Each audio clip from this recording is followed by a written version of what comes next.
What's up, everybody? This is your Cosmic Homegirl, and I'm doing a weekly forecast for all of us, for all signs, for everybody.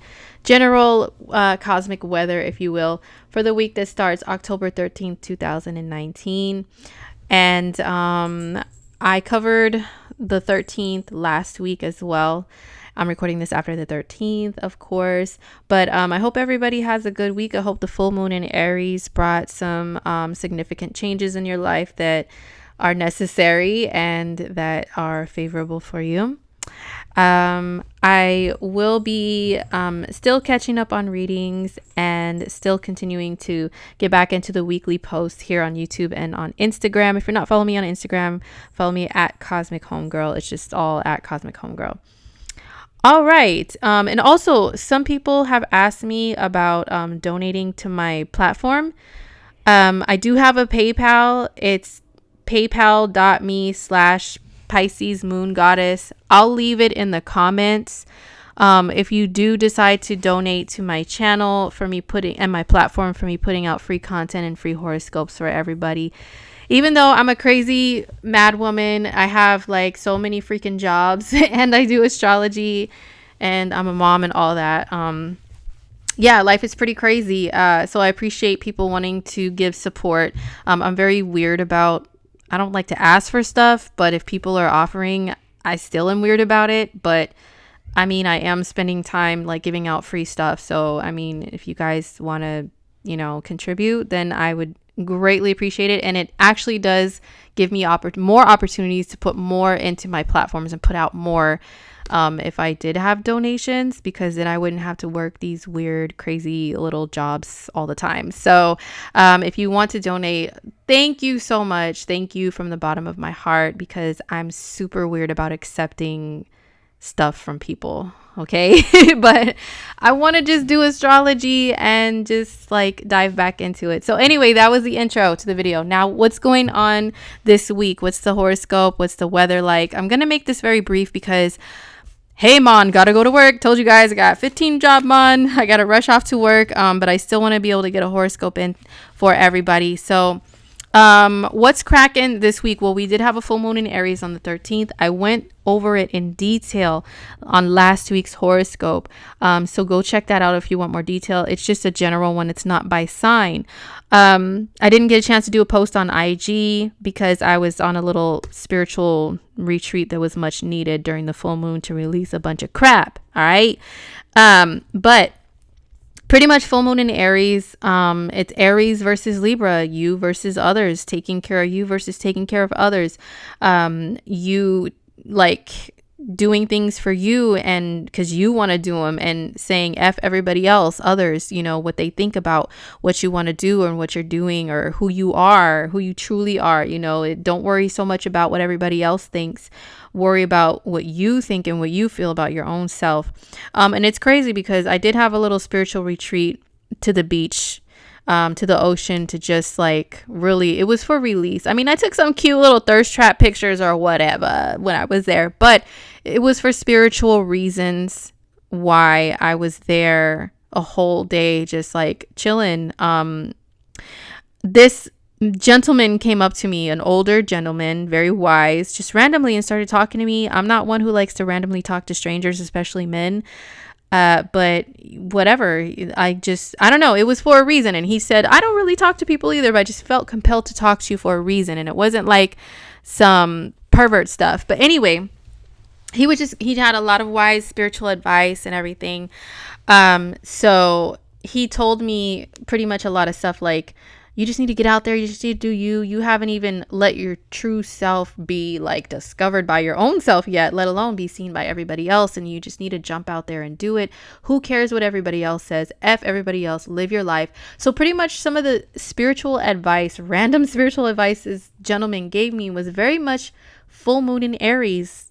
Do you, which is Aries, and F everybody else, which is Libra. But not saying to just completely run over everybody and just hurt everyone and break their hearts because you want to do you.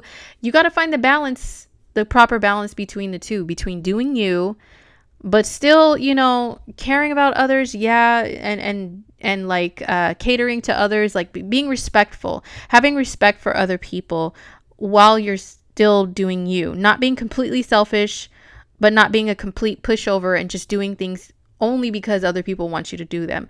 Finding the right balance. And then there was the aspects to Pluto, like an exact aspect to Pluto, which is really like, tell me, you guys, did you feel the intensity of that? Like really just breakthroughs and transforming, and like the cocoon turning into the butterfly type of stuff that a lot of people may have been on, releasing. That's why I said I needed to release a lot of old stuff, shed a lot of old at the ocean, and then just like, go back home renewed and refreshed, ready to work, like ready to really just let my true self work. You know what I'm saying? So tell me if you guys felt that too. If you had to release and shed any old, if there's any transformation that happened with that. And then there was the aspect to Jupiter. Where's Jupiter at? Jupiter in Sag. Yeah. Direct aspect. 20 degrees here, 20 degrees here, 20 degrees there, 20 degrees there. This is why you got to look at the degrees in astrology to see the strength of the aspects and how they play out. So Jupiter is moving forward in its home sign. Lucky rich Uncle Jupiter handing out the gold coins. So manifesting dreams could have been the aspect to Jupiter with this full moon. How to manifest dreams of yours, but like shed the old in order to do that, like transform some old ways of doing things that have been around forever and ever and ever and ever and ever, or that things that are stagnant in your life and stay stuck forever and ever and ever, like getting rid of them or changing them, and jumping and flying into something new and exciting, while still keeping your hold of yourself and still respecting others. That's the math of the full moon that I can give to you guys. Okay, so moving along, what else is popping this week? So the energy of the full moon, even though it was on the 13th, it's not just, oh, well, nothing happened on that day, so that means the full moon was nothing from it. No. The energy lingers throughout the rest of the month. Trust me, maybe some things may come up later that kind of, equate to this. All right, so the 14th, we still have the moon in Aries. We have the moon in Taurus. I'm sorry. The moon shifted into Taurus on the 14th. Moon in Taurus, but we're past the 14th. It did have a conjunction to Uranus. So there could have been like some real like moon and Uranus together is really putting your middle finger up. Trust me. I was definitely feeling that. Put your middle finger up and just like, I'm gonna do me. And it's like, it could be impulsive and emotional. So I don't know if anybody else was feeling that, but yeah. Okay, now let's skip ahead to the 15th. We still have the moon in Taurus. We have the moon in Taurus the whole day. Also, the sun is square Pluto this week. I forgot to mention that. Sun square Pluto. That was a part of the full moon. But this whole week is this aspect really strong. It's like fading off, but it's still strong. Sun square Pluto, that's challenges from authority to you, maybe to transform, to change something, or, coming into your own power, your own sense of authority in life. There's something that has to shift and change with that. It's like peeling away layers and allowing like new to come through. I think of like a snake shedding its skin. When I think of Sun square Pluto or some things making challenging aspects to Pluto, I think of that. Maybe because it's like, I don't know, it's very scorpionic in a way, even though it's not a scorpion. Maybe like a scorpion shedding its skin. I don't know if they do that regularly, but I know snakes do, and a snake is kind of venomous as well. So I guess it could kind of be affiliated with Plutonian scorpionic energy, but Sun square Pluto, something is making us shed old skin away, shed old anything away in our lives. And like, you know what? I just want to be done with this and burn it away. Stuff like that. Maybe it could come from challenges from authority that force you into shedding old ways and stepping into new, to step into your own power. The sun is like your power, your willpower and strength, and how it shines out there, how you consciously put it out there. So there could be something going on with that internally or externally. There's people outside of yourself that are playing roles that kind of like push you into situations like that challenge you and corner you. So you're like, all right, that's it. That's enough. I'm going to change this or do that. Right. So this is popping like the whole week, starting with Sunday, especially with the 13th, with the full moon. It activates it hardcore, and then it continues throughout the week. On the 15th, we have Mercury trine Neptune. So Mercury is at 16 degrees of Scorpio, a water sign, and Neptune is at 16 degrees of Pisces, another water sign. Very spiritual energy. I told you I had that random spiritual talk with this random old guy on the beach, and this aspect was forming, but it's at its peak and exact on the 15th of October. So great time for any type of spiritual work, manifesting dreams and visions, like putting your dreams and visions out there, like really praying for things, or just thinking really hard, whatever you do to like put it out there into the universe, that you really want to manifest something, you really want a dream that seems unattainable, a desire, that seems like it's hard for you to grab onto, it's unreal, but you really want it, like putting it out there that you want it, and letting the answers come to you as to how you can get it.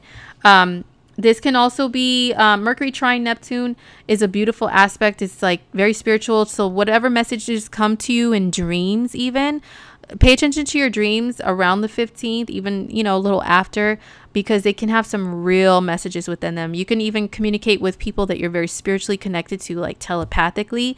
If you guys already do that, it'll be like even stronger. Like you'll feel what others are feeling. It's a very empathic energy. Great for listening to music, zoning out into music, into movies, into art, like creating. It's a very creative aspect too. So if you're a creator, if you're an artist, it'll be like your art will be on point these days. If you're a poet, if you write poetry or songs or creative writing of any sort, this is a really dope aspect. This is a good week for some of your best work to come through. You could be very sensitive, emotional, picking up on other people's stuff, so just be aware of that. But also, even though this is a trine aspect, which is a very beautiful, positive aspect, be aware of being forgetful, extra forgetful, forgetting things. Mercury's already in its shadow period. I'm gonna say starting the 15th, it's like heavily into its shadow period. I think it's already began a little bit before, but like it's really like into the shadows of the darkness of like the darker side of Mercury, which is like things going awry when it comes to like small appliances or electronics, like you forgetting stuff. People with Mercury trine Neptune, like I said, this is a positive aspect, but Mercury Neptune aspects can make people dishonest. It can make people just try to tell you any old thing, any old lie, try to be a swindler, you know what I mean? Try to like just play people and just give sob stories that are fake to try to get things out of you. Like it's extra that, but also people will try to get you for like your information, your like credit cards, debit cards. People could be dishonest, and like thievery happens even with the positive aspects, because some people, it depends on how it affects them.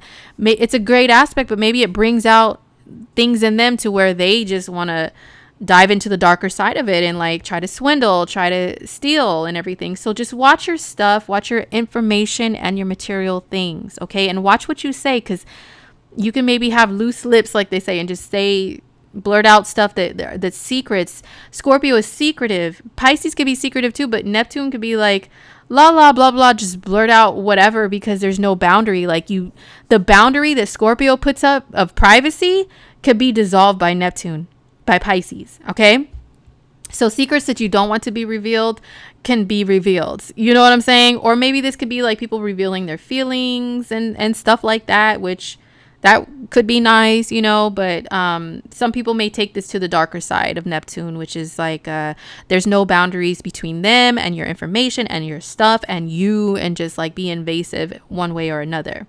But this is a beautiful aspect though. It lasts like a few days, throughout the rest of the week pretty much. Okay, so on the 16th, we have the moon in Gemini. I have to hurry up because I got to go to work, man. But anyway, the moon moves into Gemini on the 16th. It may be the 17th wherever you live, because remember, I'm on Pacific time on the west coast of the U.S. and so the moon goes into Gemini. And, when we have moon in Gemini, this is more chatty energy. You're super chatty. You are talkative, your mind goes a million miles an hour. It's like having 50 tabs open on a computer and trying to toggle between all of them. Like, that's how our minds are. We're a lot more witty and funny and humorous. I love when the moon's in Gemini, because I can get down with some Gemini energy when it comes to like sense of humor. Everything's a joke. Like, I don't know. I have a lot of mercurial energy within me, so I love it personally. But yeah, everybody is gonna be feeling this to some degree, whether you're a Gemini or not. So the moon in Gemini lasts a couple days. Just be aware that the moon will, like on the 17th and 18th, make some challenging aspects to Jupiter. Okay, it'll oppose Jupiter. It'll form a T-square with Jupiter and Neptune. And that's when motherfuckers will be like lying their asses off and just saying whatever and saying stuff and then expecting the words to just fly away and not stick. And then when you come back and tell them, hey, what about this you said or that you said? Oh, I forgot. I didn't know. Did I say that? I don't remember saying that. Stuff like that happens when the moon is in a T-square with Jupiter and Neptune. Okay, like mutable energy is beautiful. It's dope in a lot of ways.